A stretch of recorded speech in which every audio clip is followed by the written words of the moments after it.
अरे या बुढ़ऊ बुढ़ऊ ए मर गइल का रे।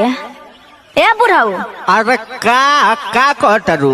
अरे उठ कि दिन भर सुतले रहब। अरे तन तबियत खराब हो गई बा आ वायरल फीवर पकड़ ले बा। मार घुटना हाथ गोरा दुखात हो।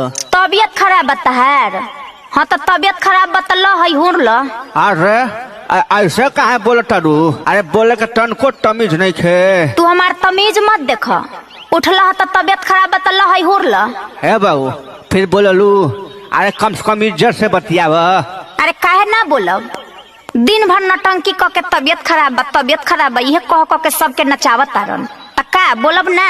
हे बाबू अरे हम नौटंकी करतानी। अरे सही में तबियत खराब बा। उठ बैठ नहीं खे जात। अच्छा उठ बैठ नहीं खे जात आ चुगलखोरी करेला नु तार मुंह बड़ी चलेला।